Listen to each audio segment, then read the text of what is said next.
Blog Talk Radio. Mi chiamo Afuraitkaitnut, Neye AKANFO NANASOM da Medinde Ojirafo Kwesi Ranen Bata Akan. Kamina Maruka Etifi Mu Ojirafo. Ojiramu. Greetings to all Afurakaitnut people, meaning Africans, black people. Today is AKANFO NANASOM Day, Ancient Authentic Akan Ancestral Religion Day. My name is Ojirafo Kwesi Ranen Bata Akan. Ojirafo of the Afuramu Nation in North America within Ojiraman, the purified nation Afuraitkait in the Western Hemisphere. Yet I say with you for tuning into the broadcast. Once again, we are opening up the chat room right now. If you have any comments, interact in the chat room. Log in as a user in order to interact. We'll open that. We're going to reboot that one more time. You must log in as a user in order to interact. If you don't have a username, sign up on quickly in Blog Talk. If you want to interact on the phone line, simply hit the number 1 so that we can see that your hand is raised, and we can connect. For those who are new to the broadcast, we have 4 broadcasts on a weekly basis. We have AKANFO NANASOM, Ancient Authentic Akan Ancestral Religion, which we deal with on Joda Monday nights. We're going to get into that, of course, tonight on Abinada Tuesday nights. We have Ojira Purification, where we deal with ancestral religion in general. On Monday nights, Joda, we deal specifically with the Akan expression of ancestral religion and its manifestations and ramifications for different cultures as well. Afuraitkaini cultures as well, but we focus on Akan cosmology. On Abinada Tuesday night, we have Ojira Purification, where we deal with ancestral religion in general, showing how it impacts every aspect of our lives as Afuraitkaini people. Ancestral religion, in essence, ritual incorporation of divine law and the ritual restoration of divine balance. That means through ritual, we incorporate those things, objects, deeds, and entities we need to incorporate in order to harmonize our thoughts, intentions, and actions with divine order. And through ritual, we reject those things, objects, in order to restore balance to our thoughts, intentions, and actions, and thus realign ourselves with divine order. The ritual incorporation of divine law and the ritual restoration of divine balance, the expansive and contractive poles of ancestral religion. We talk about purification, operationalizing Nanasom. Purification operationalizes the practice of ritually restoring balance, ritually incorporating law, and ritually restoring balance. And that impacts every aspect of our lives because we seek to align every thought, every intention, and every action, every moment of every day with divine order as Afurakaini people. We're dealing with. On Wednesday, Awukuda, Akwada, Wednesday nights, we have Egua Marketplace. We showcase Afurakaini businesses, organizations, and institutions, those in the Afurakaini community in a positive capacity, and those who maintain their ancestral religious values in the process and in the context of that service. We showcase a number of businesses, organizations, and institutions have to come on to the show to talk about their journey towards establishing their service to the community and so forth. But we also have our Okom Economic Development Model project, approach, operation, where we target one Afurakaini business, organization, or institution per week for 52 weeks for optimal capital infusion. Therefore, an assessment on a weekly basis to determine what funds you would have wasted with the whites and our offspring, and then what we say, our strategy to starve the beast to feed the tide, you reallocate those away from the white business to the business of the week. So when you reallocate $10, $15 away from a white business that you would have wasted and reallocate it to a black business, that's a transfer of $10 or $15 when 1,000 people are on the same page. The business of the week, that is a transfer of $10,000 to $15,000 directly into the accounts of a Black business so that they can hire in the community, expand their products and services to us, serve us at a greater capacity, and so forth. If we do not engage that process, of course, then we are financing our own oppression. We are leaving that $10,000 to $15,000 in the hands of our absolute enemies, the whites and their offspring, and we are financing our own oppression. So we must starve the beast and feed the pride on a weekly basis. On Yauda Thursday nights, we have Amain Sim, Affairs of the Nation, where we approach issues that are confronting our people from a nationist perspective, an Amaniye perspective. We deal with Afurakani, Afuraitkaitnut, Amaniye, or nationism, the purification of nationalism. And when you look in our book, Ojira, Mine, Afashe, which is the book we released in June at our Ojira Mine, Afashe, our Ojira Mine, Purified Nation, Afurakani, Afuraitkaitnut people in the Western Hemisphere, the Purified Nation Conference. We focus on Amaniye, nationalism, the purification of nationalism. We have an approach to dealing with every issue that confronts us, rooted in the true understanding of what an Oman, a nation is, which is a living entity governed by specific forces in creation. When we coalesce in a specific region of the Earth Mother, interface with her in this region, blend our ancestral blood circles as Afurakani, Afuraitkaitnut people in this region, then we forge a local identity, a nationist identity in this specific region of the Earth Mother, and we have a collective, a natural collective, and that is an Oman, a nation like different cells within a specific organ. The organ itself is a living entity. The cells are children of that entity. The organ is governed by specific abosom forces in nature. The cells who are children of that organ are also governed by those abosom forces in nature and so forth. So when we coalesce into a natural collective, drawn together by ancestresses and ancestors to coalesce and blend blood circles in a specific region of the Earth Mother, governed by the abosom of the region and their unique manifestations, then we have forged a unique Oman or nation, a living entity. So we have an approach to solving our problems rooted in that true understanding of what an Oman or a nation is. So we deal with Amaniye nationism, the purification of nationalism. Secular nationalism and other forms of nationalism are imitations of the whites and their offspring, misinformation regarding the nature of our identity. Obviously, that has not been effective for our people because it has always been incomplete. We have a proper understanding of what an Oman or nation is. So that's why we have a nationist approach, an Amaniye approach to solving our issues. So that's on Yauda Thursday nights. So tonight is Joda. Monday night, we have AKANFO NANASOM, ancient Authentic Akan Ancestral Religion. Akan people originated in ancient Akan people call ourselves Akani, just like in ancient Kanat, the Kanit land, the people call Kanit people. We still call ourselves Akani people. Kan means first, foremost, from the beginning. Kan also means to count, to calculate, or reckon. It also means luminous, shining. That's in the Akan language, the tree language of the Akan today. In ancient Kanat, the language of ancient Kanat and Kemet, the term Kan means first, foremost, from the beginning. The Kan land or Kanat, the Kanit land means the first land, foremost land, land of the beginning, land of the south. Kan also means to count, to calculate, or reckon. Kan also means luminous, shining, scintillating, brilliant, and so forth. The exact same definitions for the exact same people thousands of years ago and into the language today. So when we migrated from ancient Kanat and migrated west a couple of thousand years ago after the fall of Kemet, we reestablished the Kanat Empire in the western part of the continent. That became the Empire of Kanat or Ghana.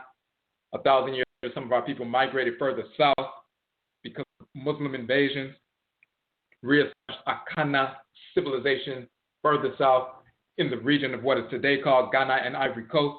And hundreds of years later, some of our people were taken those regions and forced into North, Central, South America, the Caribbean, and Europe during the Musuo Kessie, the Great Perversity, the enslavement era. And this is how ancient AKANFO, ancient Akan people who migrated to West Afuraka, Afuraitkait. Some remnants ended up in the Western Hemisphere, in the extreme west of Afuraka, Afuraitkait in America. We maintained our ancestral religious practices.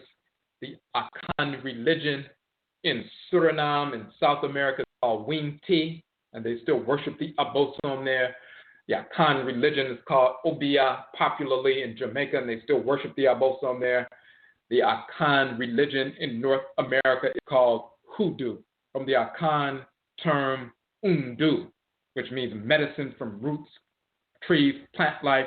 It also means to conjure the spirits, to bring the spirits down, to become heavy with the spirits through spirit possession and spirit communication. So we use the exact same terms, Undu, pronounced Hoodoo, also Kanche, which means to utter incantations to bring down the spirits. We still say Kanche or Kanje, which is corrupted into conjure in North America. So Hoodoo and conjure is really Undu and Kanche, the exact same terms we have used to describe our religious practices for hundreds of years since we've been in North America from West Afuraka, Afuraitkait, but you find the exact same terms, Hoodoo and Kanche in ancient Kemet and Kanat, with the exact same meanings, associated with the exact same Kanit people. So this is what we mean when we talk about ancient, authentic Akan ancestral religion. It's a continuum from ancient Kanat to West Afuraka, Afuraitkait, directly into the Western Hemisphere, unbroken for thousands of years up to this very moment. There's misinformation being propagated in the Western Hemisphere as well as on the continent for those who've been misinformed and corrupted by pseudo-religion, Christianity, Islam, Judaism, white culture in general, misrepresenting cosmology and culture and ritual practice and language and so forth. So we move forward to give proper definitions. And this is what we're doing tonight. It started a quick announcement. For those who, as we said in the chat room, if you want to interact, you must log in as a user. You can sign up for a username quickly in Blog Talk to interact. If you have any questions or comments on the phone line, simply hit the number 1 so we can see that your hand is raised, and then we can connect with you on the phone line. All right, we just want to make sure we got the message out. Okay, so quick announcement is our documentary film project, Amarukafo Adebisa Ajumani, African American Ancestral Divination Project. We are in the crowdfunding phase. We released the first trailer. It's 8 minutes and 56 seconds. You can see it on Facebook. You can see it on our YouTube. You can check out the trailer, the upcoming film. We're in the crowdfunding phase. We just reached a milestone. We had about 17 contributors. We reached the first milestone of $500. We're at 2% of our fundraising goal. When we get to about 20% of our fundraising goal, then we can begin the filming on location. Of course, as we said, and as you will see in the crowdfunding piece and on our website, we're dealing with ancestrally inherited practices of oracular divination maintained in the blood circles of our people here in North America over the past 300 plus years. So the Akan tradition, as we said, is called Hoodoo, oracular divination systems in Hoodoo that we have maintained that are just as effective as any oracular divination system on the continent. Juju is the Yoruba tradition in North America that has been here for hundreds of years. They have maintained ancestral religious practices inclusive of oracular divination, just as effective as any form of divination in Nigeria. Voodoo is the Ebe and Fon ancestral religion maintained in the blood circles of our people in North America for hundreds of years. They have maintained oracular divination. Wanga is the Ovambo ancestral religion, born and maintained ancestral religious culture here in North America for the past 300 plus years, part of the Gullah constellation. They've maintained oracular divination. Ngangan or Nganga is the Fang, as well as the Bakongo, maintained in the blood circles of our people in North America. They have their own oracular divination systems. All of these systems are just as effective as a divination system on the continent. We are not dependent on anybody outside of our direct ancestral blood circles initiation for oracular divination, for ritual practice, nothing. We're only dependent on our direct blood ancestresses and ancestors. We have maintained our ancestral religions here. Part of the Etchisign ancestral religious reversion process is to bring these ancestral religious practices into the forefront once again. So Hoodoo, the Akan religion, Juju, the Yoruba religion, Voodoo, the Fon and Ebe religion, Wanga, the Ovambo religion, Ngangan, the Fang, F-A-N-G, the Fang religion, and so forth, and other traditions such as the Grigri, which is the Bambara ancestral religion, and so forth. We're returning and restoring these ancestral religious practices. That divination, these divination systems will be showcased, different practitioners in our documentary film. We have Voodoo Queen Kalinda Laveau out of New Orleans, who will be, of course, dealing with the Voodoo tradition that was maintained over 100 years prior to the Haitians migrating into Louisiana. Voodoo was already in Louisiana, brought in the blood circles of our people, transcarnationally inherited. Kajara Nia Nebet Rekik Kajara Nia Nebet Het, who founded Raseki, that healing practice and oracular divination practice, born of her Fang ancestresses and ancestors maintained in the blood circles of our people here in North America. She'll be showcasing that and dealing with that. Wabet Seshat Tut Ankh Wachet, who has published Wachet Ankh, Wachet Yoga, but also is Gullah and has that Ovambo ancestry, the Wanga tradition of the Ovambo culture, ancestral divination, born of that blood circle, maintained here in the Western Hemisphere and so forth. We have Mama Mawusi Ashakir, dealing with the Juju tradition, the Yoruba tradition as maintained in the blood circles of our people right here in North America. And of course, we will be dealing with the Akan tradition, oracular divination in the Hoodoo tradition in North America. So all of us will be in the documentary film. We want to begin the filming in February, filming on location in the different cities and states where the diviners are, where their shrines are, and so forth. And then as we go through the filming process in February and in March, parts of April, then in April and May, parts of June, we will finish the editing process, and we plan to release the documentary in June and begin to have screenings in different cities, as well as countries. People already in Canada want to screen the film and so forth, so we will have different screenings. That will start in June. So we're in the crowdfunding phase right now. If you support the work that we're doing, check out the trailer. If you like the trailer, you see this information as potent, this information is valuable, as necessary for us to restore our own ancestral religious practices. Not running back and forth to the continent or the Caribbean to get a shrine and become someone's deputy or become someone's underling and so forth. We have our own ancestral religious practices, have been maintained here for hundreds of years. It is time to restore those practices to their place, their prominent place in our lives, in our culture, in our families, and so forth. That is what we are doing. This is part of the Etchisign ancestral religious reversion process. So when you see that information, see the trailer, if you support that, then please go to the crowdfunding page as we post it. We really don't need thousands of contributors. We would like that, but that's not even necessary. That's enough to raise the funds to finish this project. So if you would like to be one out of the 300, if we just had 6 people, 6 Afurakani Afuraitkaitnut people from each state, that's enough to raise the funds to fund the entire project. So become one of the 300. Of course, those who donate, you will receive a copy of the film first. Of course, you will get into the screenings for free, of course, but you'll also be contributing to the awakening and the restoration of ancestral religious practice for the millions of our people who will see the film. Here in the Western Hemisphere, of course, but around the world as well. So we're going to put that link in the chat room real quick. It's on the fundraiser platform, FUNDRAZR, fundraiser, and .com, Amarukafo _Adebisa.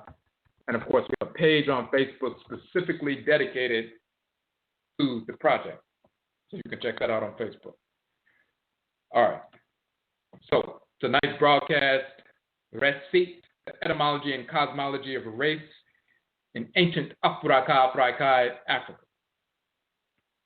So there's misinformation, of course, being propagated, promulgated by the whites and their offspring regarding the term race and the definition of race.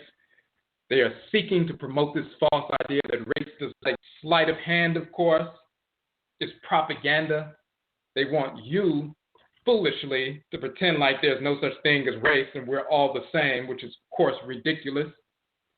We're not the same physically, genetically, we're not the same spiritually, of course.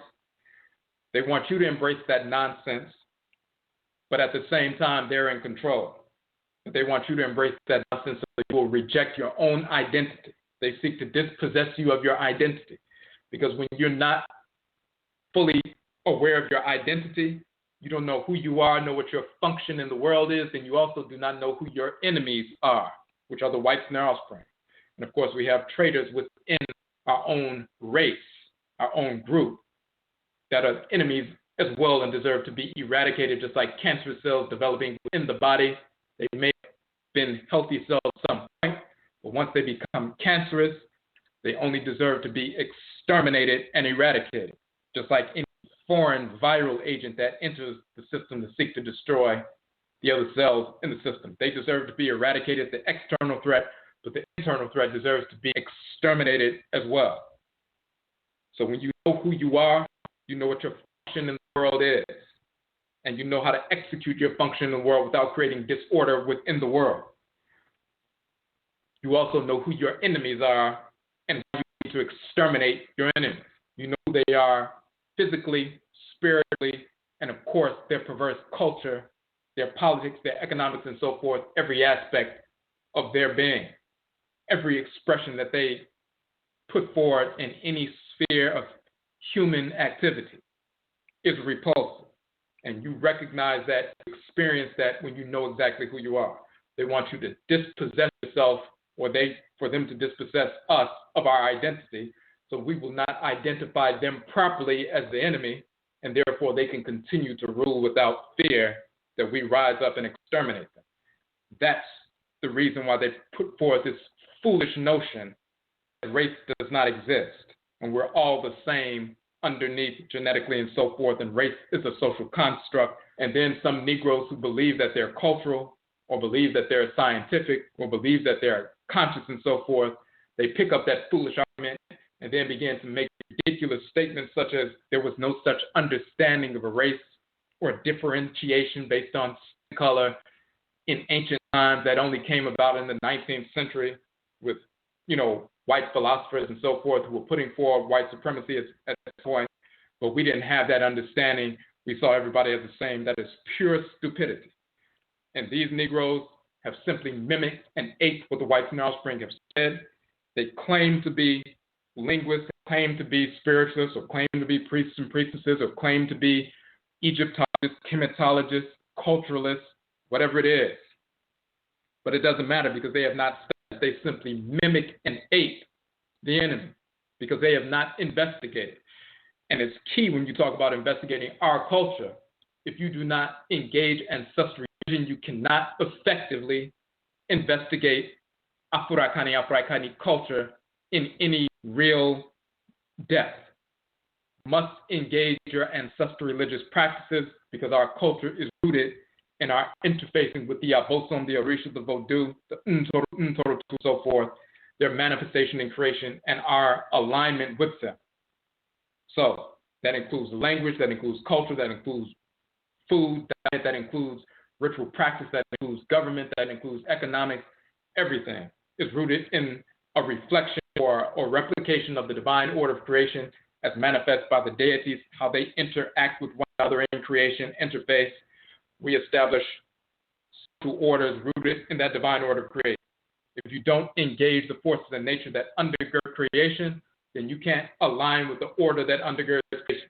Then you can't replicate the order when you're establishing a social order yourself, whether it's socially or politically, economically, spiritually, culturally, or whatever. You can't even understand biology in the real sense because your biological structure, your physiological structure, and the biology that governs it is governed by the forces in nature. Every organ and organ system is a shrine for the different divinities, and we show the connections between the different organs, organ systems, and deities throughout our publications and so forth, because that's our culture. Now, that's the propaganda behind promoting this false idea that race doesn't exist. That's to brainwash our people. Of course, the cracker knows that race exists. They're not stupid. But they want to brainwash our people. And some of our people have fallen for that nonsense. Now, we're going to give the etymology of the term race and the cosmology of the term race so we can understand what's really going on. But first, before we even get into the etymology of the actual term, let's first prove that this notion of skin color existed in ancient times, in our ancient cosmology, and then we're going to get into this notion of what the term race means cosmologically and etymologically. People like to talk about Akhenaten, the king, the Ensu Akhenaten. People like to run their mouths about Akhenaten, and they really don't know what they're talking about. They like to promote the false idea that he was a monotheist, was the first monotheist. It was pure stupidity. No black person, Afurakaini person was stupid enough to come up with a foolish idea like monotheism. That is once again a political ploy. The whites and their offspring have no capacity racially, spiritually, or otherwise to communicate with any deity. They cannot communicate with Nyamewa, Nyameo, Amenet, and Amen, the mother and great father, the same being. They cannot connect with and communicate with the Abosom forces in nature, the Orisha, and so forth. They are angry because we have that capacity, and they are inferior. They cannot do so. They're like cancerous cells that cannot really connect with other organs and organ systems in a harmonious way, so they only seek to consume and destroy, even to the extent that they would destroy themselves in the process of consuming and destroying. They live to consume and destroy and will ultimately destroy themselves if they are given the chance. The whites and their offspring are the cancerous cells within the great divine body of the Supreme Being. We are the natural, healthy cells. Plant life, animal life, mineral life, and Afurakani, Afuraitkait, human life only are the healthy cells. White Europeans, white Americans, white Hispanics, white Latinos, white pseudo-Native Americans, white Asians, white Hindus, white Arabs, all non-black people are the cancerous cells, the disfigured cancer, without exception, with divided nation. So they understand they are only seek to destroy healthy cells. They're angry because of the fact that they have no capacity to align with the forces in creation. They don't want our people to align with the forces in creation, our actual mothers and fathers in the real sense, because then we will know who we are, and we will align with who we are, and we will execute our function in creation, and we will identify our enemies and exterminate our enemies, which are the whites and offspring. So they can't rule and can't perpetuate rule as long as we know exactly who we are. This is why thousands of years ago they began to try to destroy ancestral religion. It took them thousands of years to come up with these foolish philosophies. And it's really only been over the past 100+ years that black people on the continent of Afuraka, Afuraitkait started really getting involved in Christianity and so forth, in different facets of Islam. And in the Western Hemisphere, only over the past 100+ years that our people really started getting involved in that nonsense. But our people are already pulling away from that. And we're accelerating that departure from these fake religions. So they sought to destroy proper understanding of cosmology in the minds of our people. Brainwash Neos, promoting the idea that our people were monotheist, Akhenaten was a monotheist because they're aping the whites and their offspring. When you look at the text dealing with Akhenaten, he invokes a number of different deities. The whites and their offspring put this false notion that he was a monotheist out, but that's never been true.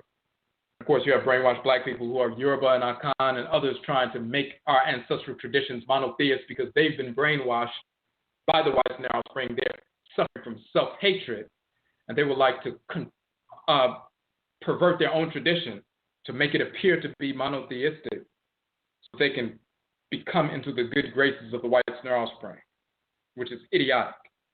So, if you look at the hymn to the Aten, because we're talking about Akhenaten, the great hymn to the Aten and so forth, of course, in this hymn, he mentions different deities, not just the Aten. He mentions Hapi, he mentions Shu, he mentions Hirakuti and so forth, many different deities showing that he understood who these different deities were.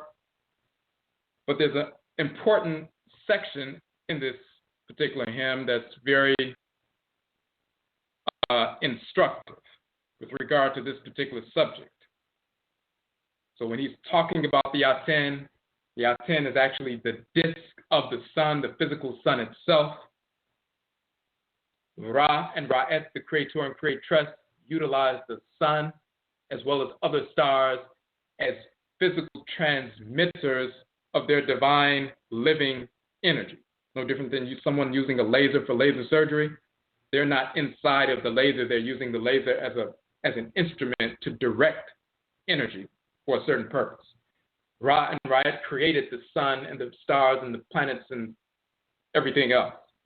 They utilize the sun and other stars as transmitters of divine living energy. They utilize the Aten and Atenit as a transmitter. And so they will operate through it just like a spirit possesses your physical body. Ra and Ra'et will possess the sun, possess the moon, possess the different planetary bodies, possess the ocean, earth mother, and so forth, and transmit that divine living energy. So when Aten, or when Akhenaten is talking about the Aten, he's talking about the sun itself, but then he also mentions Ra as well.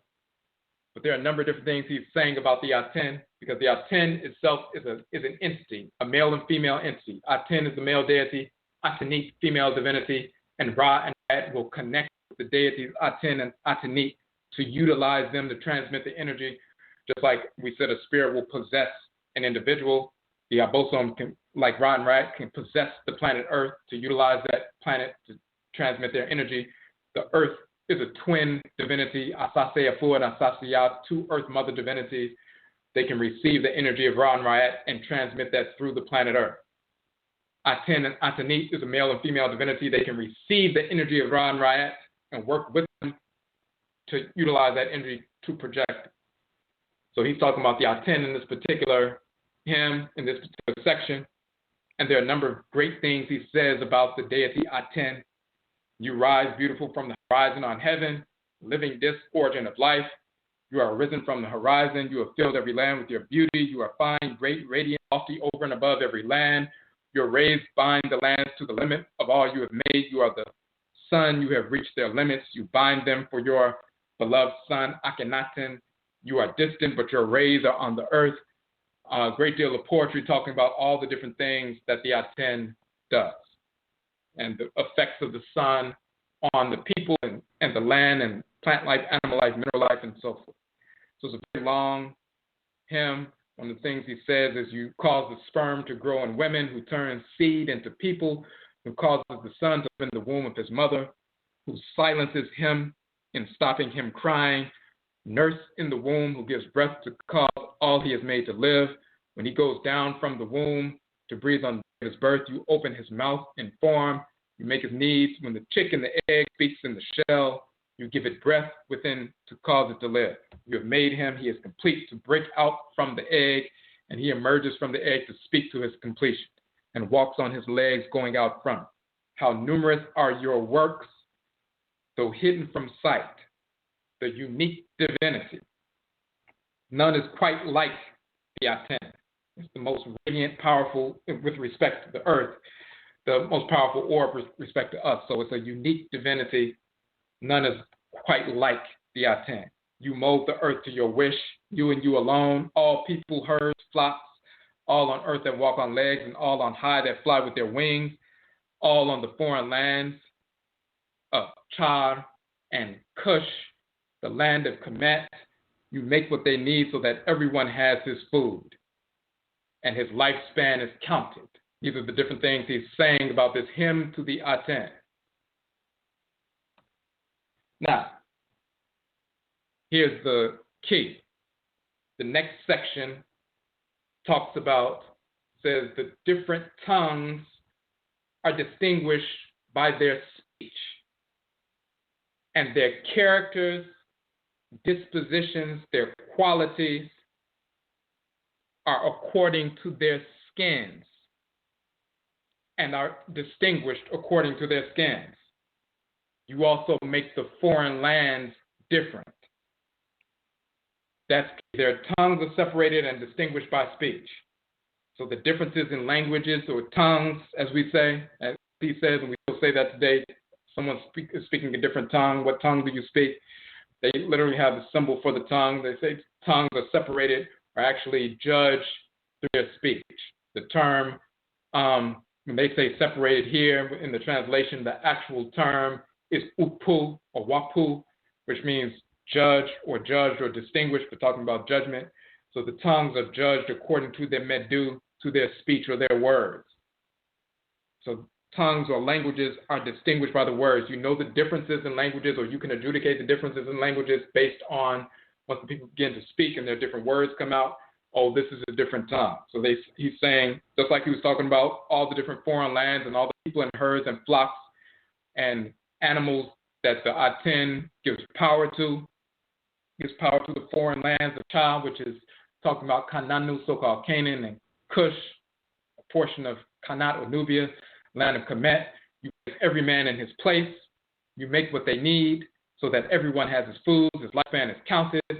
Tongues are separated in speech, or tongues are judged according to their words, their medu. The term is medu for words. And then the next portion, which is key, their characters are according to their skins, which are distinguished according to their skins. Also distinguish the foreign lands. Let's look at the actual terms for that section, just so we understand what it's saying. That's the translation, but what is the transliteration? Let's look at the transliteration, because Akhenaten, thousands of years ago, is saying that the character of the people is distinguished according to their skins. We're talking about skin color. So let's pull up that section real quick. So when it talks about tongues are judged according to speech. The term for tongues is netsu. Wupu means judged, to judge or to distinguish. Medut. Medut means words, divine words, but of course medut, talking about speech. Tongues and su, wupu, are judged medu, from or according to speech, to the words that the people are speaking. So your tongues and your languages are distinguished according to the speech, the words that you speak. Then it says kedu sin, meaning their kedu. The term kedu means character, qualities, dispositions, virtues, but their dispositions, their character, their qualities. Kedu sin, character or qualities there, or their qualities, their character. Then the term mat means similitudes or likeness. Their qualities, their characters, their dispositions, mat sin, is according or similitude, similitudes meaning similar, a likeness of their skins, and namu, their skins. They are distinguished according to their skins. Kedu sen mat and nimu sen setinu. The term setinu, the root is tenu, which means to calculate, to distinguish. Satanu means cause to be distinguished, to make a judgment or a distinguishing characteristic and so forth. That's in ancient Kemet. So when it says are distinguished according to their skins, their qualities, their character, their dispositions, the similitudes of dispositions or their character or qualities are distinguished according to their skins. That term distinguish, the root is ten, which means to distinguish or to judge or, assess. Sa tenu means to make a judgment or make a distinction. Is that true? Ten means to distinguish for an assessment or a judgment. In the Akan language, ten means an assessment or a judgment. In ancient Kemet, ten or tenu, as it says here, is to assess, to judge, and so forth. What about the term skins? Nim. It's spelled N-M or A-N-M, or the reed and then the N and M, and nimu, plural, and nim, singular for skins. Does it really mean skins? Maybe they got that translation wrong. Maybe it's not really saying according to their skins. Maybe it's just talking about their nature. What does the word nim mean in Kemet? Well, they say it's translated as skins. And this is key because we're talking about skin color with regard to race and characteristics. Does the term M skins? It says that in ancient Kemet. When you look in the Akan language, what's the word for skin? It's enam.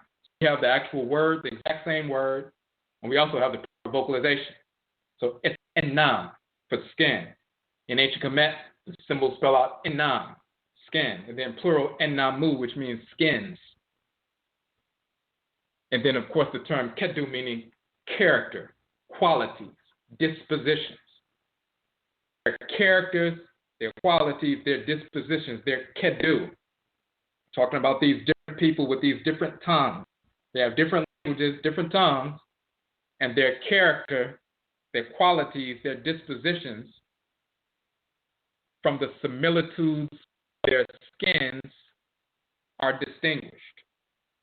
Their characters, their qualities, their dispositions, the nature of their character is distinguished according to their skins. Just like their languages are distinguished. And the Aten, he said he placed every man in his place. He gave every man what he needs. Their tongues are distinguished according to their words, and their characters are distinguished according to their skins. Skin color is associated with the differences of the people and their different speech, but also their character, their quality, their disposition, their nature. Do we have a cosmological foundation for that? See, this is where the silly pseudo-linguist Negroes who think that they're climatologists, as well as the average conventional brainwashed Negroes who've been studying Egyptology or following the whites and their offspring, but then ones who think that they're priests or priestesses or culture bearers and they're writing and publishing and speaking and writing books and doing videos, pretending like they understand something about the language, and are really just repeating the misinformation of the whites and their offspring. This is where they can't proper analysis. Is there a cosmological foundation for this? That your skin color is associated with a different character or disposition. Akhenaten said it. The terms are born out in the Akan language with the same meanings, but the cosmology is born out as well. So when we talk about Kemet and Deshert, Kemet, the black land, the black country, it means the land itself, but also the country itself. Deshert, Desher means red, so the red land is the desert, but also the red clay, the land itself. But then the Desheru are the red people, the Kamal, black people, that means dark brown people with black undertones, dark brown people with red undertones. When we did our broadcast on Kam-Ord and Kamet-Ord, we went into detail about that. We wrote a short article showing that. And what we talked about, when we talk about Kamet and Osar being Kam-Ord, meaning the great black one, Set being Desher, meaning the great red one, because of the nature of the hot, fiery energy of Set that manifests in the desert and so forth, that fiery energy that removes a great deal of moisture. So it's not that fertile black land, it becomes brownish and then becomes a reddish and becomes a desert, hot, fiery, and so forth.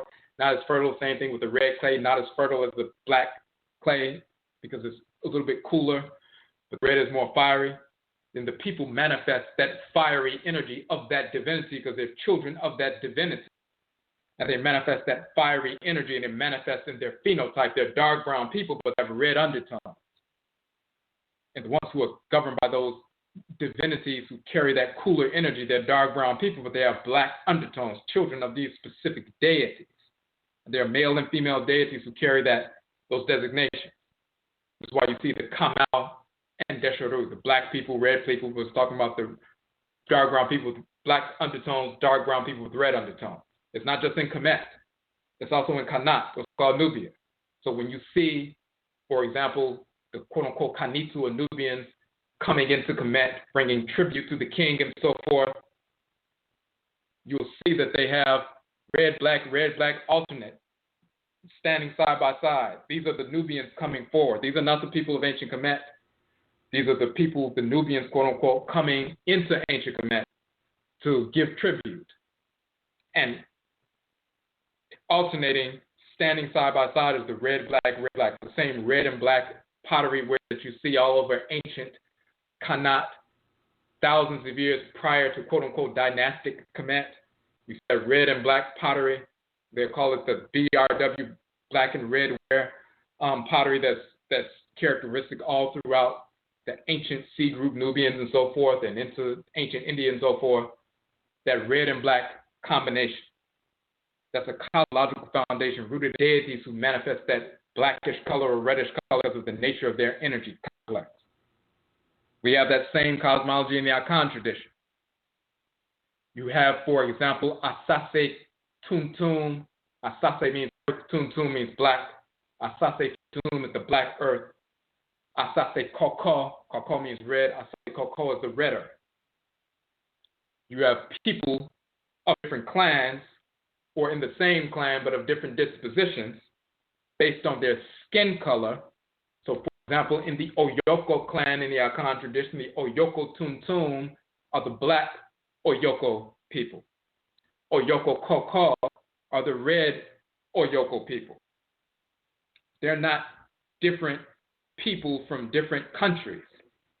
They're from not only the same ethnic group, they're from the same Matri clan, born of the same blood circles. But you have black Oyoko people, red Oyoko people. What is the context? It's not because some people met some crackers and got their blood circle polluted. It has nothing to do with that. It has to do with those divinities, the exact same divinities. Alsar, Awusi being called Ori, the black one. In Akan tradition, you have Set or Anansi being connected with that red color and so forth, and other divinities as well. Some of those fiery divinities like Benna and Abenna connected to that red energy and so forth, reddish energy as well as yellow. We'll be going into some detail about that in the upcoming volume 3 of the book, Akradin Bosom. But you have Oyoko Tumtum, Oyoko Koko. Their skin colors distinguish who they are. They're dark brown people with the same features, same flat nose, full lips, the exact same phenotypes as any other Akan. Only difference is one group is a dark brown with red undertones, one is dark brown with black undertones. Their skins, their character, because that fiery energy of the reds, they manifest a certain kind of disposition because they carry that energy of the fiery abosom or the hot abosom.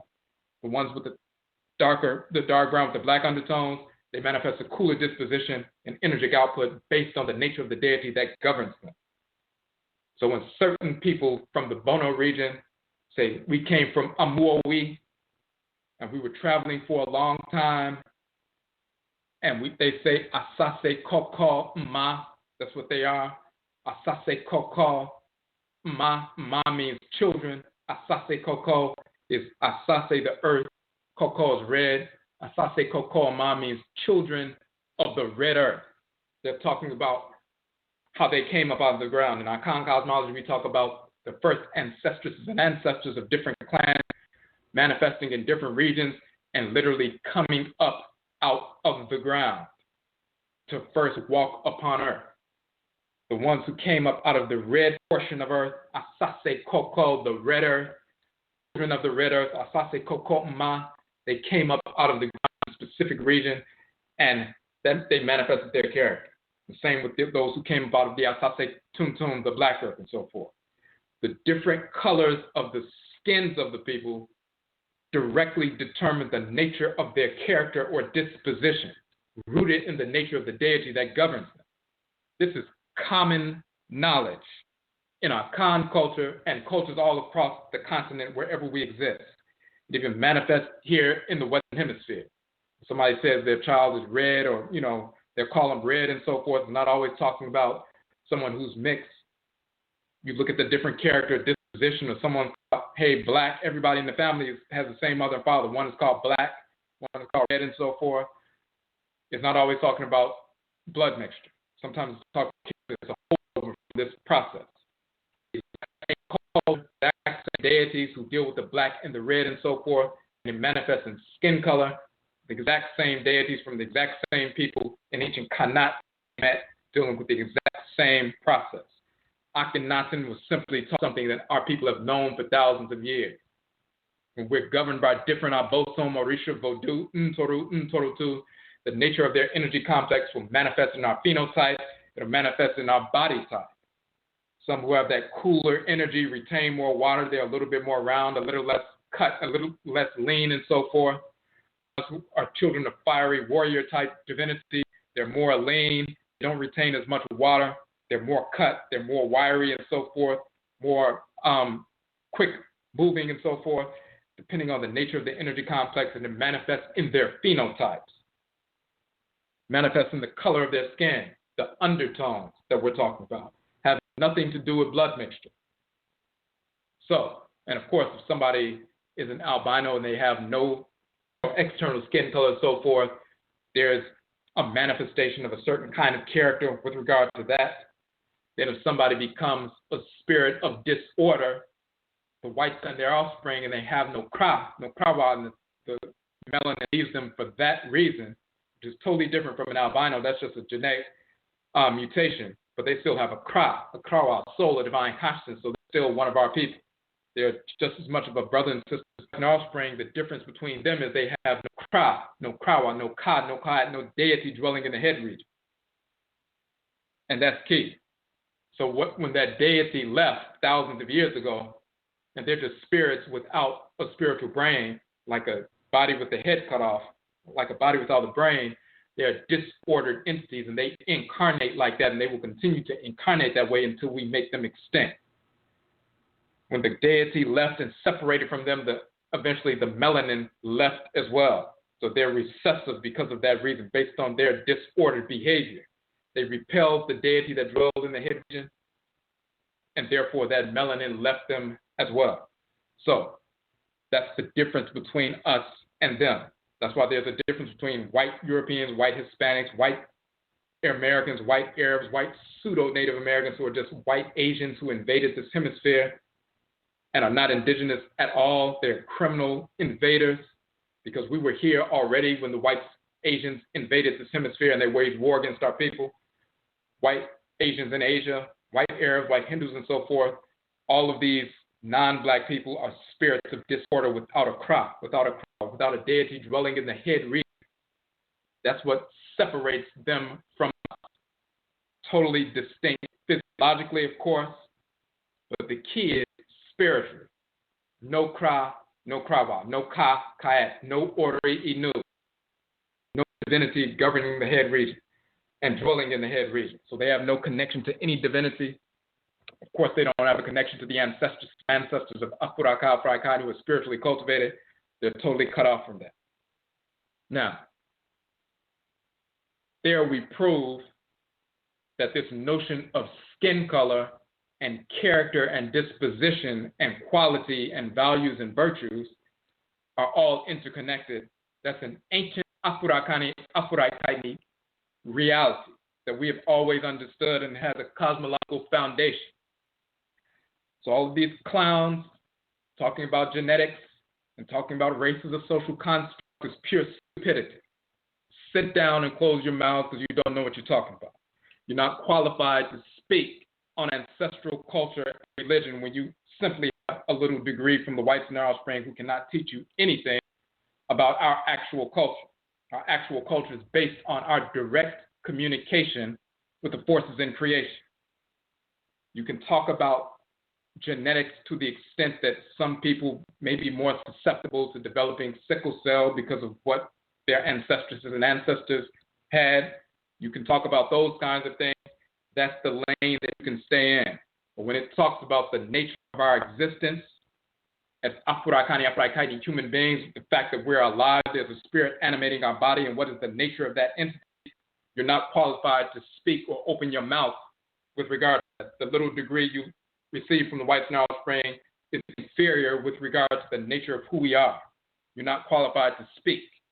So they're not even part of this discussion. Until you embrace your own ancestral religious practice, you can't even participate in this discussion. So we've proven that textually and cosmologically that even our great ancestor, Akhenaten, was simply stating something that we've always understood. Connection between skin color, physiology, and character in relationship to a divinity. They were talking about the Aten, but he talked about Hapi and other deities as well.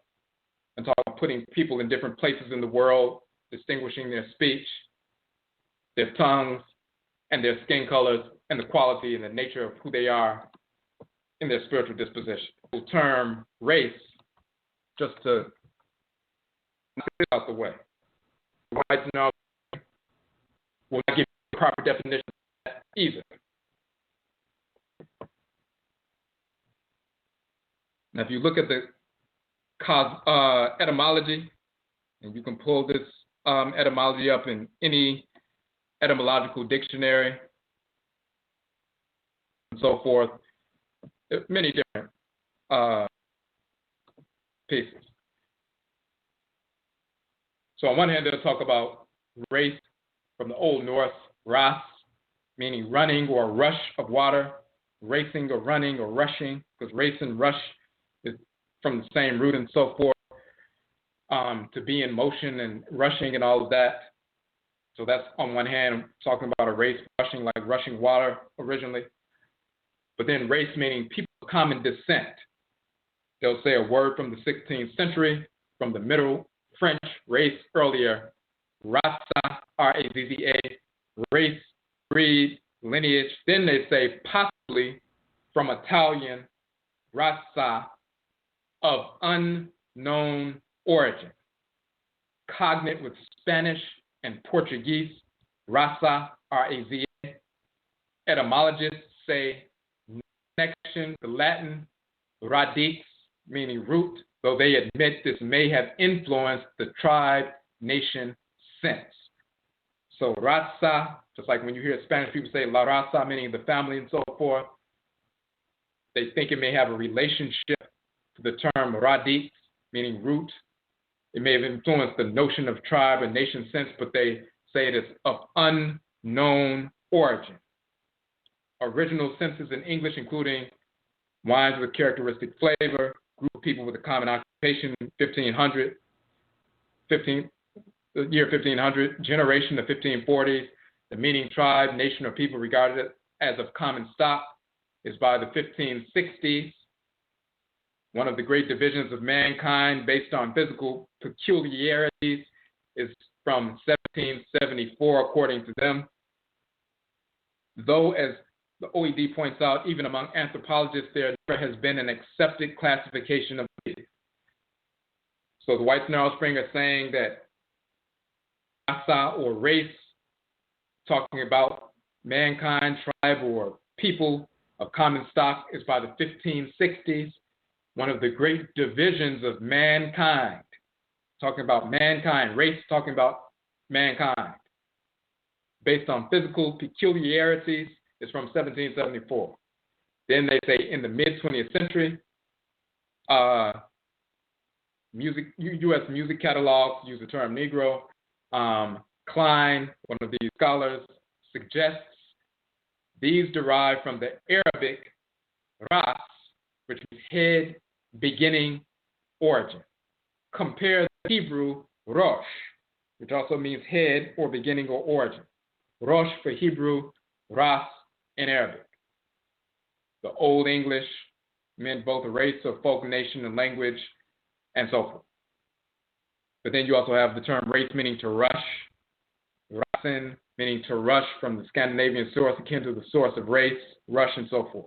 So they don't know the origin, but they believe, one scholar believes it may be associated with the Arabic term ras, meaning head, beginning, or origin, and compare the Hebrew term rosh, which means head, beginning, or origin. But that's all they have. Now, if you look at the image that we use for the show, and we have a couple of images that we use to show. Pull this up real quick. Symbols, the quote unquote hieroglyphs for the show. It's spelled out Rasha or Rasha.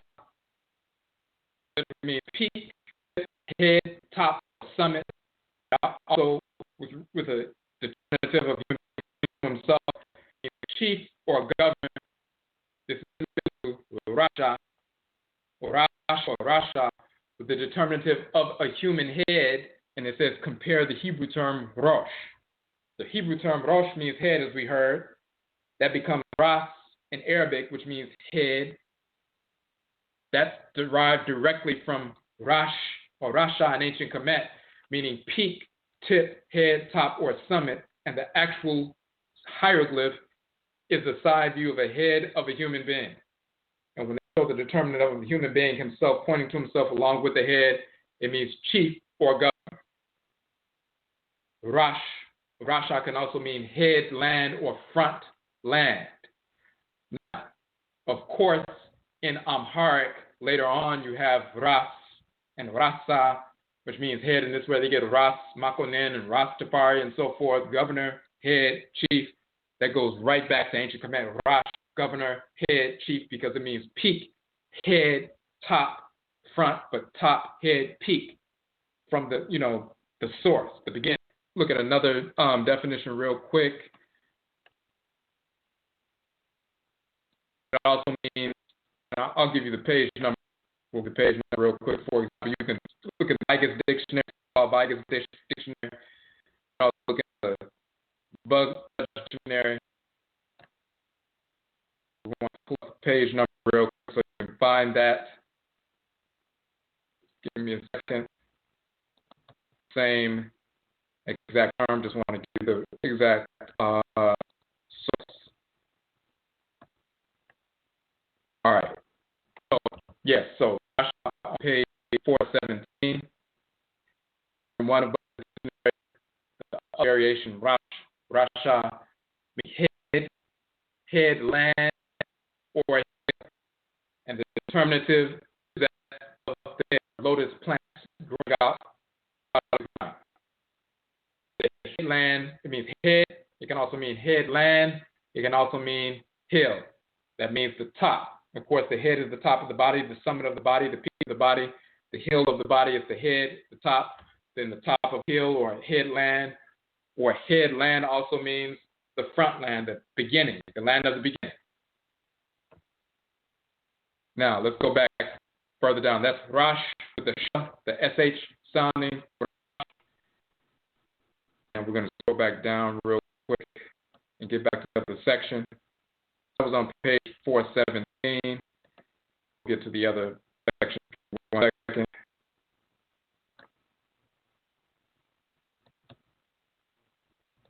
And as we're doing, if you have any questions or comments in the chat room, you can post the comments on the phone line, hit the number 1 so that we can see that your hand is raised.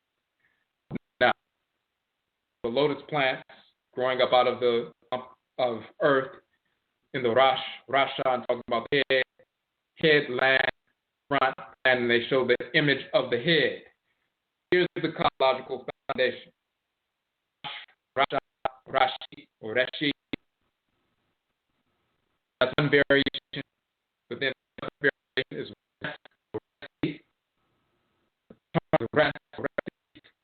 which means south. Rasa meaning south. Upper Kemet, the land of the south. Then Rasa or Rasi or Resi, meaning southern. So just like you have in English, southern, you have south, but then you have southern. In ancient Kemet, you have ras or res, the south, and then resit, meaning southern. In Coptic, it's pronounced res, resa, and so forth, meaning southern. The Resau or Resi people are the southern people. But that Res is showing the same lotus plant, the sedge plant growing up out of the soil, that same plant that is showing Rasha with the symbol of the head and so forth. The southern land or the southern tribes of the people of the south, the southern land is the headland. That's why it's Res or Resi in the older text.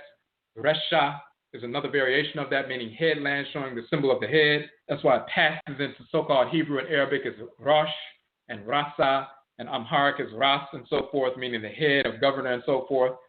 It comes from Res and Resit, meaning the southern land.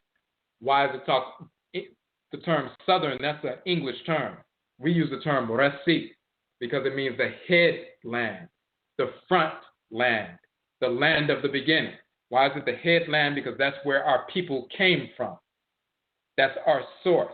It's the front or the headland. We migrated from the south to the north. This is where you get res and rasa or rasa, meaning south, but literally meaning the headland, the front land. And then the people of the south. It's talking about the people or the group. Logically, as a deity, and Resit, the female divinity of the south. But then you also have the god Ptah, the fashioner of all things, the fashioner of creation, fashioner of the planets, sun, moon, and stars, earth, our physical bodies, and so forth. You have Ra and Ra'ed who bring things into creation out of nothing. Once these things are brought into creation out of nothing, Ptah is the one who fashions them into their specific forms that are distinct from other entities. He fashions the bodies of plant life, animal life, mineral life, Afurakani, Afuraitkait, human life. So in the Shabaka text, when they talk about he fashions all the shrines, fashions the forms of the deities, fashions our bodies, and fashions everything, he's the fashioner. Ra and Ra'ed bring things out of creation, things out of nothing into creation, into existence, and give them life and vitality and so forth. Ptah is the one who hears, and they show ears on his shrines. He's the one who has that great hearing. He hears the directives of Ra and Ra'ed. He takes in those specifications, and he fashions their specific forms according to their specific nature, so that we're distinct from one another. One of Ptah's titles is Resi Aneb. His sanctuary in Kemet is the Anebu Hetch. Anebu means walls, and Hetch means white. So his sacred sanctuary is the white walls. So his shrine is a great shrine called the White Walls. The seat of government was in Mennefer for a couple of thousand years. The White Walls, the sacred sanctuary of the god Ptah, the fashioner of the world and fashioner of the people. Of course, the seat of government in the United States is the White House. And this is where they get that from. The Anebuhesh, the White Walls, the seat of government, and the god Ptah who governed the region of Mennefer, the center of his fashioning of the world and so forth.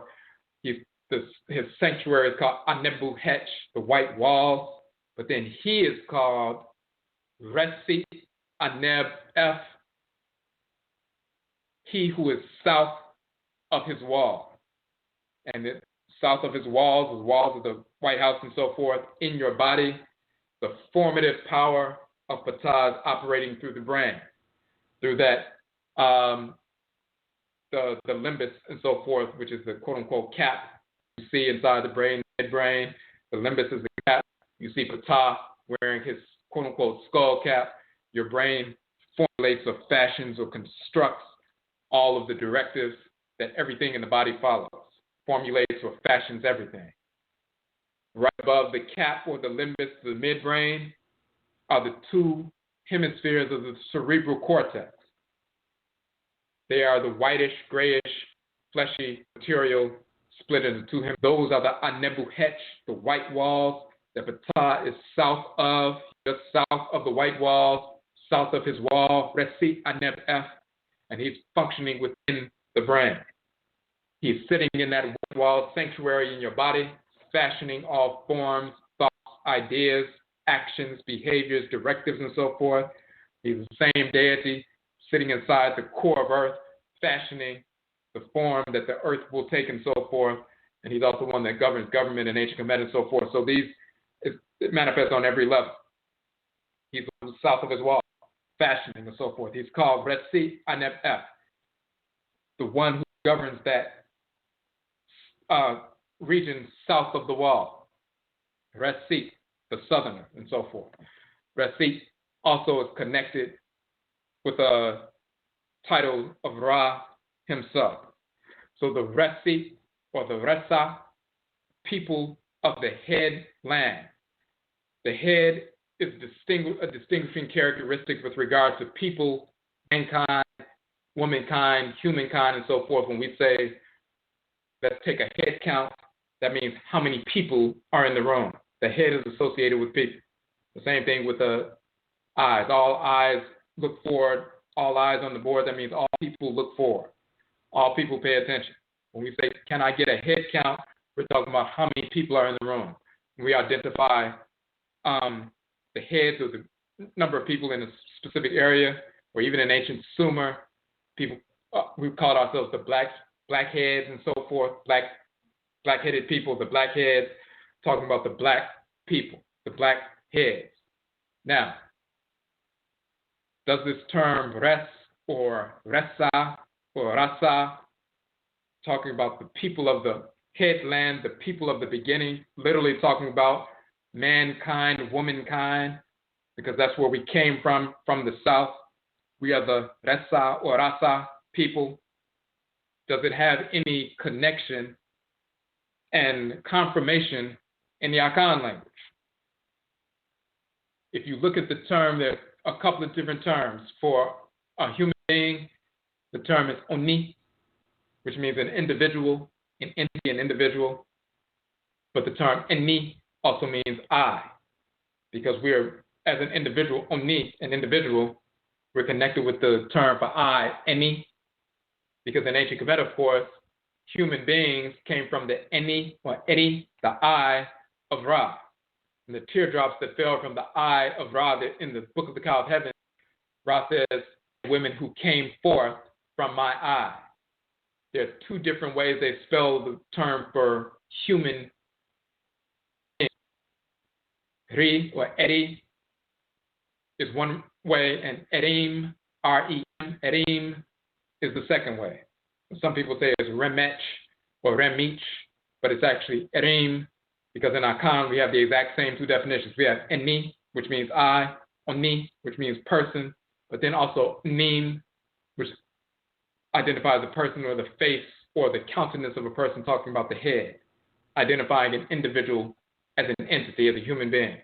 So just like in ancient Kemet, we have edi, the I, edit, or eritu, plural, but erit, meaning people, but then erim, meaning people as well. We have enim in Akan, talking about people, but then oni, talking about an individual.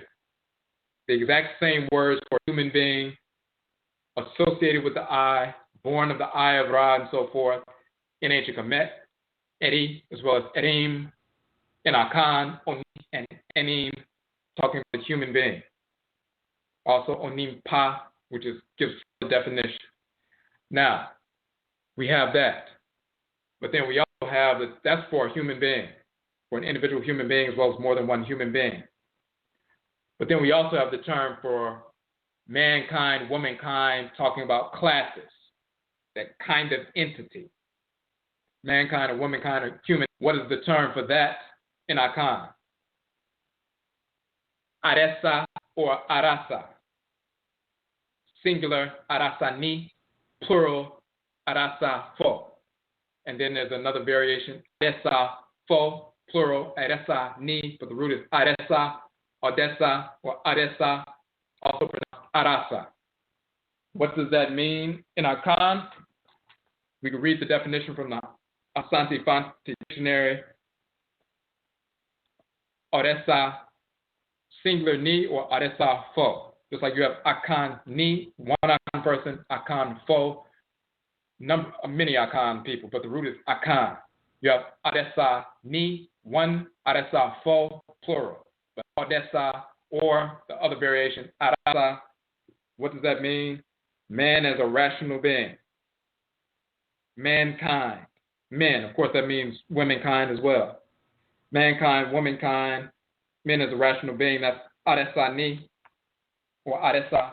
And then if you look at the other version, rasa, we'll just read that real quick.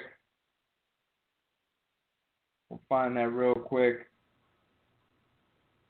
So it says men, arasa, rasa, men, people, mankind in general.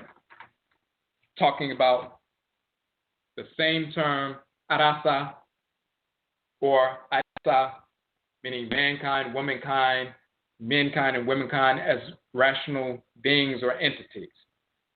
In ancient Kemet, that resa or rasa, we have both variations. It's men and women. From the beginning, the only people who existed were the resa or rasa, the people from the headland or the beginning land. Now, when people moved away and moved in different directions, that original land can be identified as that land that is south of the other direction, which is north. Originally, it was the only place that existed because we were originated and our bodies were fashioned in that region. So that was the only place where we were. But once we moved away, began to migrate north, then we could say, well, now we're up here in the north, and that place we came from, you can call it quote unquote south, that's English, but the place we originated from, that our ancestresses and ancestors' bodies were fashioned from the ground, is the headland place. And our ancestresses and ancestors are the headland people, or the rasa people, or the resu people, or the resit people, the ras people. Headland, from the beginning, first, foremost, frontland. Mankind, womankind, this is the rasa or aresa or arasa, as it's pronounced in Akan, mispronounced later in Spanish, la raza, the family or the race. In English, race and so forth. This is where that comes from. The notion of mankind being associated with the term rasa, coming from the south, the headland, and the image of the head itself from an Arabic, in Hebrew, and Amharic, a corruption of the original term from ancient Kemet, meaning the first land, foremost land, front land, land of the beginning, ancient Kanat, Nubian land, headland, the land of the ancestresses and ancestors, defining us, rasa, coming from actually the eye of Ra. The Ra part of it is talking about that opening, that eye. And let's look at the second part of it, the Sa part of it. You can find that in the Akan tradition as well. And it's going to show another nuanced aspect of the definition. Possess, are, meaning to possess, hold, to have. And then let's look at the term sa, because that ra sound, which can also be written as a d, but it's the ra sound. Now, Kanga means possess. It also means an entity, but it also means that which possesses, that which is, that which comes into being, that which is. And then when we get to the sa section, what does the term sa mean? Or sa, which is to bring into, be in, or aim at connection, to tie together, bind, mend, to repair, to tie, fasten, as in a rope, to be tied together, to be bound together, and so forth. So something that is bound together. Ade, that which is possessed, possession, that which is exists, a being, entity. Sa, which is bound together. Aresa, talking about mankind, womankind, a group of individuals who are bound together. That is aresa or rasa, that is a quote-unquote race, rasa. Part of the definition of sa also means in Akan to run after. That's the eighth portion of that definition. Number 8 in the definition of sa, meaning to run after. Of course, the term race means to run. Now, when you look at ras, rasa, the headland, front land of the beginning, where everything comes from, where everything flows out from, everything flows out from the rasa or the resa or the resi area. That includes the primordial river that flows out from that area, and the people flow out and follow the river and so forth. The term race, originally, as we said in the etymology, one of the types meaning to run is talking about running water at first. Old Norse, ras, running or rush of water. The term ras is also connected to the term rush. Originally, it was talking about rushing water. Then later, people acting like the water rushing across, and then we run just like the water is rushing. The ras or rush, to run, rush, to run. The people from the beginning, the rasa people, arasa, aresa people, the headland, the front land of the beginning, and then the primordial river, Hapi, overflows the land and rushes out and so forth. This is where you have the connection between the rush and the ras, the race, the running, the rushing, the water rushing out from the ras, from the headland, from the beginning. Now, you also look at the symbol itself, which is a lotus plant, which they will call the sedge plant. The whites and their offspring call these plants themselves bulrushes or just rushes. So when you look at the term rush as a plant, and we said rush is directly related to race, originally race is running water, also rushing water, ras, it says a plant growing in marshy ground. When they translate the Bible and they talk about the bulrush is just a termination for that. So bulrush, you'll see in the etymological dictionary, a type of tall plant growing in or near water. In parentheses, they say in biblical use, the Egyptian papyrus. So the term rush, connected to the term race, rushing, running, racing, rushing water, is also the name of the papyrus plant. The whites and offspring would call the papyrus plant as well as the lotus plant. They would call it a rush when they would see that. That's the same rush plant coming from the term rush or rus or rasa or resa. It's how you spell the term rasa, talking about the south or the headland, the land of the south, the land of the front, the land of humankind, mankind, womankind, the people who are bound together, possessed and bound and tied together as a group, as a rasi or rasu or race or group of people. When the whites and their offspring, when some of our people migrated into Southern Europe, we dwelled in Southern Europe and Southern Asia and so forth, but then the whites and their offspring, those who become the whites and their offspring because of their criminality, their prawa leaves them, separates from them. They are drawn into Northern Eurasia, and they begin to copulate in Northern Eurasia. The Ice Age hits and so forth. They're isolated in that region. And later, after the ice melts, they began to return back to Southern Europe. They're bleached out at that point, of course. But the key is our people start from the south. The Rasa land, or Aresa land, as Aresa, or the group of people, humankind, mankind, the people of the south, or the people of the headland, the first people, Rasa, or race, the first people. The whites and offspring are a degeneration of the Rasa. So they're not a real race. When they talk about it's only one human race, no, there's only one real human race, or Rasa, Aresa, Aresani, or Aresafo, as we say in Akan, the group of Aresa, that's Afurakani, Afuraitkaitnut people. We are the Arasa people, the people of the Arasa, the headland. The whites and offspring are a corruption of a race, but they're not true human beings, spiritually or physiologically. So this term race or rasa is directly related to it. The South is directly related to the fashioning of the world by Ptah, Resi, Aneb F, he who is south of his wall and began to fashion in this region. Can also be a title of Ra as well, as a cosmological foundation. There's a rasa and a RESIT, a male and female divinity of the South and who govern the vegetation of the South.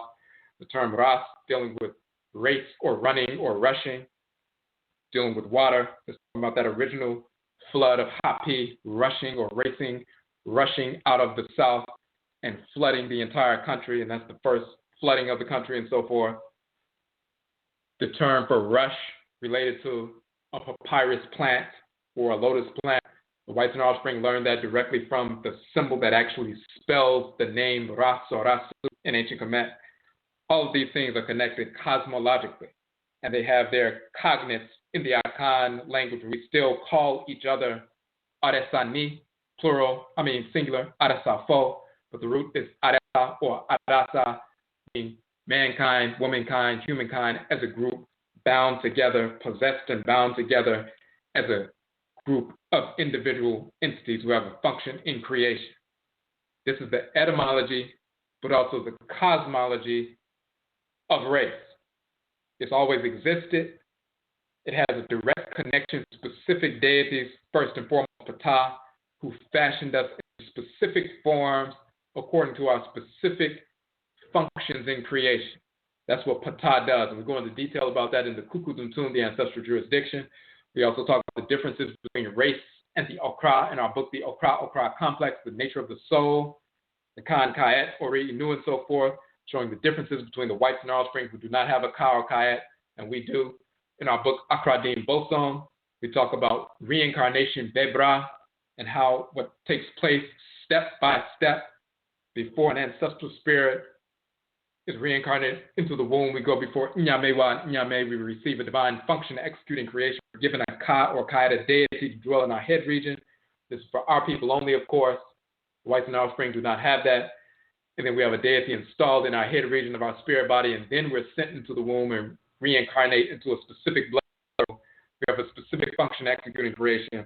We have a function that manifests functions in society, maybe police functions, military and so forth. If we have a healing function, we execute that depending on the nature of the deity, their energy complex. We have a specific function based on that, just like every cell in your body, every organ has a specific function, and they carry that function out. Because of the deity that dwells in the head region that determines our function, and then we're sent into the world through a specific clan, but our bodies are fashioned by Ptah according to our specific function. So he distinguishes us as Arasa, Aresa, or within the race, as specific groups of people who have specific functions that are different from other functions within the same group. Just like every organ of your body is different. They're part of the same body, but your heart has its own function, its own form. The lungs have their own function and their own form, your spleen and pancreas and everything else. We have different functions, we have different forms, we have different characteristics, we have different phenotypes we're talking about within the Afurakanu Afuraitkaitnut community. And then when we migrated around the world and went to different regions of the Earth Mother and interfaced her in different regions and different characteristics and so forth, we manifested differences in the phenotype, and that's why you have dark brown people with black undertones, dark brown people with red undertones, and so forth. Different groups, different manifestations of the Aresa or the Arasa of the quote-unquote race. So race has a cosmological foundation, etymological foundation born of our culture. Has nothing to do with what the whites and offspring are talking about. Race is directly connected to our disposition, to our function in creation, through the God Ptah. As Resi Aneb F, he who is south of his wall, but he who is at the head, fashioning according to our specific distinctions, distinct functions. The whites and offspring are a degeneration of the Arasa or Aresa or the Resiu, the original people. So they don't have a specific function. They are the cancer cells that malfunction within the body, seeking to consume and destroy everything in the body. So whether you're talking about the term race, dealing with family or group or mankind, womankind, humankind, it comes directly from our people, the original people from the original rasa, the head land, literally meaning head land. And that's why they show the determinative of the head. When you're talking about the race talking about rushing or running water, racing water or rushing water. Talking about the water born of the south, rushing for the very first time to flood and water the lands. When you're talking about rush, talking about the bulrush plant or the papyrus plant or the lotus plant, that's the exact same symbol that spells out the term Arasa or Resa in ancient Kemet, talking about the people. Of course, this is going to be part of an upcoming publication. Just like our other broadcasts, we always end up including them as part of upcoming books and so forth, but we want to put this information out first to give people a proper understanding of where this term comes from. We are the Aresa people. The whites and our offspring are degenerates of that. We must understand that reality. That distinguishes us from them physiologically. It distinguishes us from them spiritually with regard to our Ka and Kayet. Totally different group. We have a totally different function in creation. They do not have a function in creation. They malfunction in creation. When you understand who you are, you understand what your function is.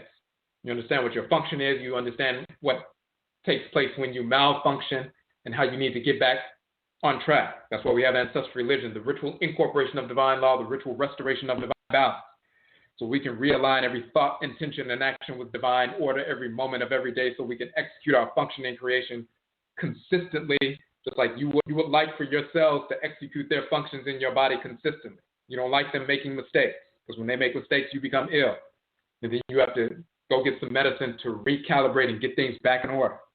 We are cells with the great divine body of the Supreme Being, based on the specific organ within the great divine body, our parent deity or parent organ. We are cells of that organ. We have a specific function, and we seek to execute that function consistently within the great divine body. If we make mistakes, we engage in ancestral religion, ritual medicine, and so forth to recalibrate ourselves, get back on track so that we can continue to function in the great divine body.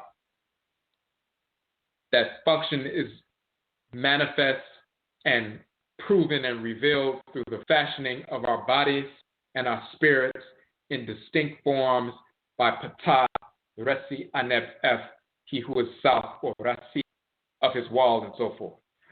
So that distinguishes us as a Resu, or quote-unquote race. Whites and our offspring, as we said, do not have that. So, I'm going to the chat room real quick. Okay, the book that we were looking at, that was on page 417, that was Budge's Hieroglyphic Dictionary, Volume 1. But you can also look in the quote-unquote Mark Vigas Dictionary and other dictionaries as well. But those two dictionaries, in combination, you'll find that. And then we were reading from the Asante Fanti Dictionary as well. Okay, we're going to go to the phone line real quick. Michelle on the phone line, number 3497. You had a question or a comment? Yes, I have a question. It's kind of like in regards to the ancestry and stuff. It's more so I'm looking at it more at a political and kind of like at an ancestral level. Because I know a lot of times, like our people, I kind of feel like, we want to, we have a big heart. We want to accept, everybody and stuff, like sometimes. And then, like you have other cultures, kind of, just take and leave, And with this one drop rule, we feel like, one drop and you African, And I kind of was looking at it on a political view, like say for instance, if legally we were to do something, like say we was fighting for like reparations or whatever, well, based on that rule, anybody who may have one ancestor somewhere is African, and someone who may, people who never really cared for black folks, like, a white person or Hispanic person or somebody like that, who may have maybe 1% African ancestry can hop on that and say, hey, I'm African, just to, hang on to that. So I was looking at it like kind of on both the spiritual side and the political side. And I wanted to get your view on that too, because I was just, like kind of, just thinking about that. Just wanted to know, like, what was your thoughts on that? Absolutely. So, and it's always with regard to our culture, there's no separation between what is spiritual, what is political, what is economic, what is scientific in the real sense. The whites in our spring put forward these one-drop rules specifically for what you're talking about. That misinformation, that propaganda was designed to dilute our minds and also dilute our population so that people would foolishly accept our enemies as our people and create all kinds of dissension and promote white rule. We do not allow our enemies to define who we are or to define who our relatives are. We don't go by any one-drop rule. We define specifically who we are. White Hispanics, white Asians, white Arabs, white Hindus, white pseudo-Native Americans, white Latinos, and so forth. They are not our people at all. They're not our people physiologically. They're not our people spiritually. So we make the determination exactly with regard to who we are. And then we move forward based on that. We never use the definitions by the whites in our spring because they specifically and deliberately misdefine our people and try to force us to accept. It's not even our nature to accept all people. We've been conditioned to do that. You have groups on the continent, for example, you read about white writers coming into certain parts of the continent hundreds of years ago, and as soon as they got off the boats, they started getting shot by arrows. We didn't even come out to greet them. We just started killing them because our people knew right away that this was the enemy. We didn't need to speak. We didn't need to have a greeting. We started killing them right away. You have that, even the black people, for example, you can look at this online, on YouTube. The black people who are still in the Andaman Islands, just south of India, the original population who've been there 60,000 plus years. They'll call them the Andamanese Islanders as well as the Sentinelese and so forth. When Europeans would come with their little helicopters on their boats, and they would come to them and try to leave some gifts, as soon as they show up on the shore, and these people have been living the same way for the past 60,000 plus years, just south of the Indian Peninsula. And by the way, of course, they're jet black. They have naturally curly hair. They don't have any straight hair.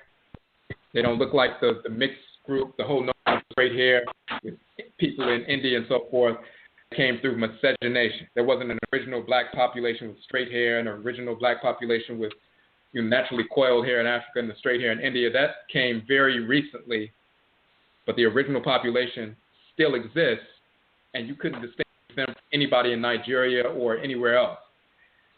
And they still operate the same way. They still live the same way they've been living for the past 60,000 years. When the Europeans come in their boats and leave little gifts, as soon as the people would come out on the beach and see the Europeans, they would draw their bows and arrows and start shooting at them. They wouldn't even give them a chance to speak or wave or give them a gift. They started trying to kill them. That's our nature. We would see this enemy. We knew who they were ahead of time. Our Nsamanfo would show us who they were ahead of time and recognize that they are the enemy. It's only been very recently, and some of our people getting caught up in Christianity and Islam and things like that, that this notion about we need to embrace all people and accept everyone, that's not part of our nature. It never has been. So you have some black scholars say that, we were always open to the stranger and that was one of our problems. That is not accurate at all. That's very recent, and it's a recent conditioning. You have the Arab scholars who are writing about the people of Ghana in so-called medieval times in the 1300s and so forth. They would talk about how the Ghanaian rulers of the ancient empire of Ghana would treat the Arabs who showed up with contempt. They wouldn't even come out and greet them. It would make them wait for 3 or 4 days before they would even come out and say anything to them. And they were very hostile towards them because they knew they were the enemy. So we were not friends to the stranger. That's misinformation that a lot of our people, repeat because that's how our people are acting right now. But that's not how we have always been. So we don't accept these other groups as our people because they are not our people, never have been. The only people that are our people are our people. And all of these other white Hispanics, white Arabs, white Hindus, white pseudo-Native Americans who are just white Asians who invaded this hemisphere. These are not our people. They're not our brothers and sisters. They are not our allies. They are our enemies. They have always been that, and they will always be that until we make them extinct.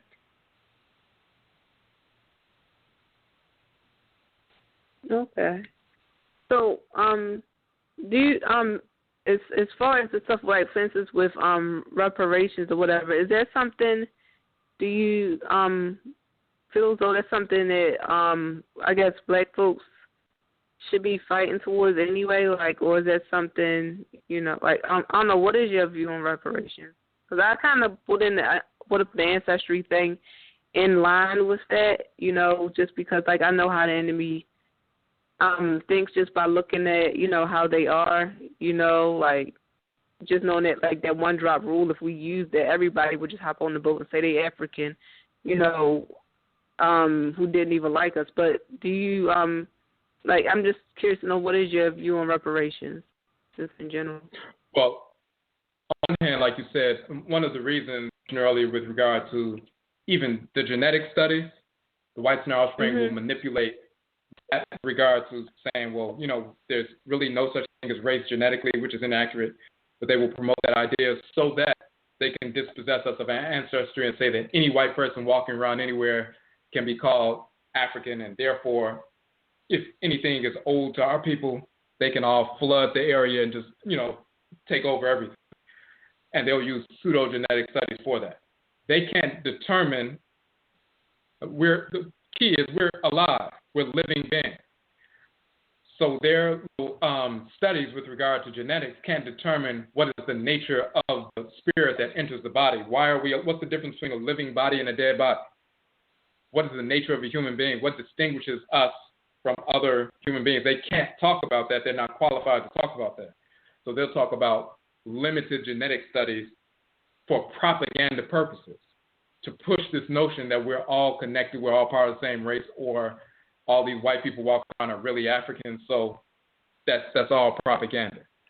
Now, with regard to the information, with regard to studying reparations and things that we are owed, all of that information is accurate, but the reality is, when you understand the nature of the whites and their offspring, they will not do anything unless they are forced. They're not going to give up anything unless war is waged against them, whether it's physical or through chemical and biological warfare. If you're not putting pressure on them with regard to them being eradicated, exterminated, they're not going to move on anything. They don't care anything about political arguments or that they should give us some funds or give us some land or whatever. They would never operate based on reality and justice. That's not in their nature. They will never operate in that fashion. They have to be exterminated, period. Now, they're already exterminating themselves. Their growth rate is already less than, they're not at the replacement population level. They've been declining in population for over 30 years.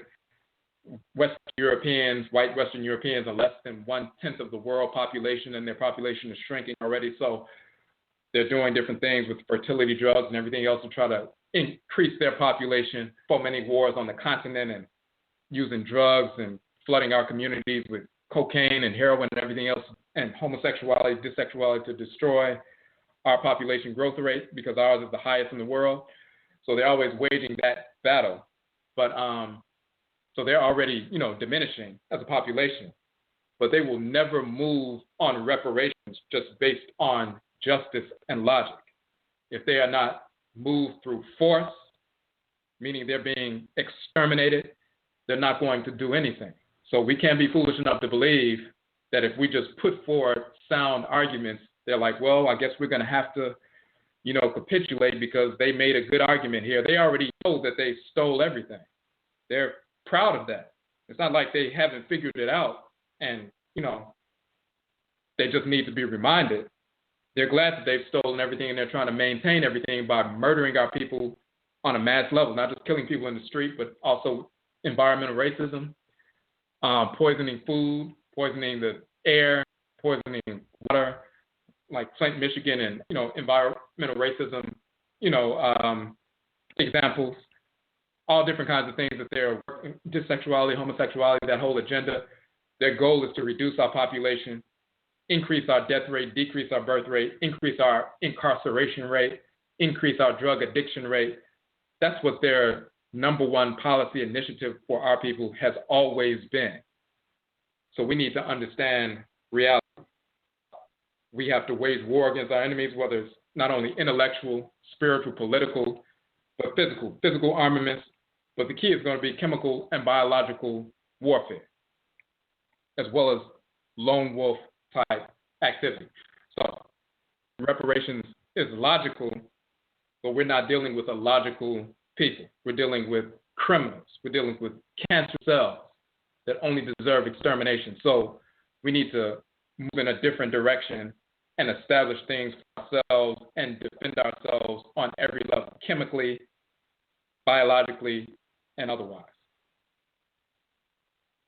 Okay, thank you. That's all for me. Thank you for your conversation. Okay, and may I say I appreciate the call. Okay.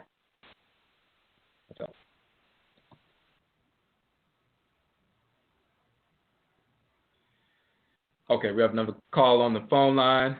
Yes, Quasi. Joe on the phone line. Me? Yes. It's a good thing the Queen brought up about the reparation thing, but I find that anything that's given in the history has been clear now that it's always been fought and blood has always been shed. So I'm not sure if it even makes sense if our people say that people's going to give them anything, they have to fight and pretty much die just to get anything. And really to attain what, because obviously our ancestors, for what they're not telling from the history, has fought and got us to this position. So it's going to take a greater fight to get us completely out of this condition. Am I right, Quasi? Absolutely. When you're dealing with these are literally, we use the analogy, but it's a literal analogy. We are literally cells within the body of Aminet and Amen, Nyamewa and Nyame, as Afurakani, Afuraitkait people, and so are plant life and animal life and mineral life. And the whites in their offspring are literally disfigured cancerous cells. And the only way you deal with those cells who are seeking to consume and destroy everything in their path, which they have done since they migrated out of Eurasia and gone all over the world consuming and destroying everything in their path, the only thing you do with cancerous cells is eradicate them. There's no negotiation. And when you're rooted in your culture, you have no desire whatsoever to negotiate. The only desire you have is their extermination. That's all you look forward to anyway. So there's no desire to move in any other direction. So the only solution is complete extermination. There's no other possibility, and we have no desire for any other possibility. Indeed. All right, then. Midase. Okay. We appreciate the call. Okay, so we're a few minutes left in the broadcast. Once again, we want to say Yedase for tuning in. Check out the trailer for our upcoming documentary film where, again, we said we're in the crowdfunding phase. We put out a milestone that we reached today. The $500 we met is about 17 contributors so far. Check out the trailer if you like the trailer. As we said in the post that we made regarding the milestone, we don't even need thousands of people to support. If we just had 300 people, 6 people in each state, that's enough. If you're one of those, you can be one of those 300. 300 people is enough to generate the funds we need to film, do all the filming in the different states and so forth, and editing and everything else. We want to start filming in February. We want to get to at least 20% of the goal so we can have the funds to begin filming. And then we can go from there, filming in February and March and parts of April, and then begin the editing process for the next couple of months so that we can have a release date and the first screening in June. That is our goal.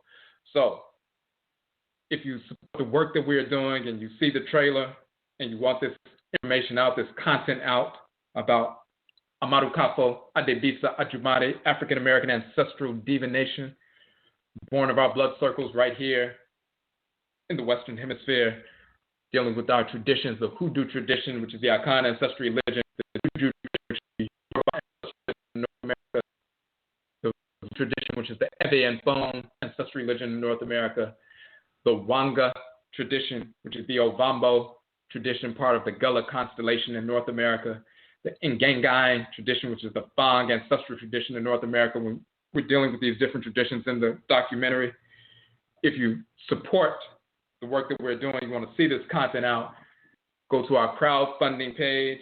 You make it, any donation is welcome, of course. If you'd like to receive some books in return for your donation, of course, just let us know which books you would like to receive out of our 24 books, and we can send those out to you. Yet I say for the people who have been supporting so far, and for those who will support, you can go now to the fundraiser.com, fundraiser.com/Amarukafo_Adebisa. Look on our Facebook page, Kwesi Akan on Facebook.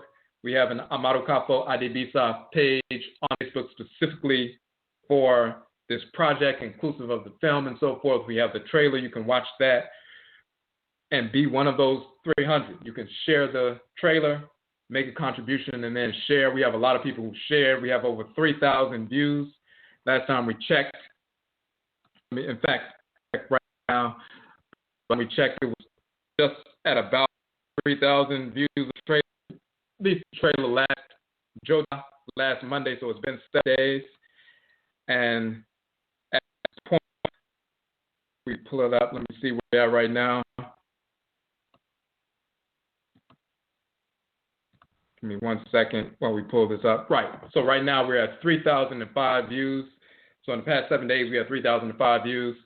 So even if just a percentage, even just 10% of that 3,300 people made a contribution, the other 2,700 who viewed it didn't make the contribution. But if just 300 made a contribution, we would have enough funds to begin that filming process and get the work done. We want to get this movie out, this film out. This will be a first of a number of films with accurate information about ancestral culture and the intersection of ancestral culture with Amaniye nationism, the purification of nationalism, and so forth, our ritual practices, how they impact and inform the way we approach life on every level. So, and its key is it's born of the blood circles of our people right here where we are. We're not dependent on anybody outside of our blood circle for our ancestral religion. We've maintained them for hundreds of years right here in North America. We need to bring these ancestral religious practices to the fore, reestablish our own ancestrally inherited blood traditions once again. So, yet I say for those who have contributed, please contribute and share the information. And yet I say for tuning in to the broadcast, we'll be on Benada for Ojira and Yebe Jabio. We will meet again. That's up.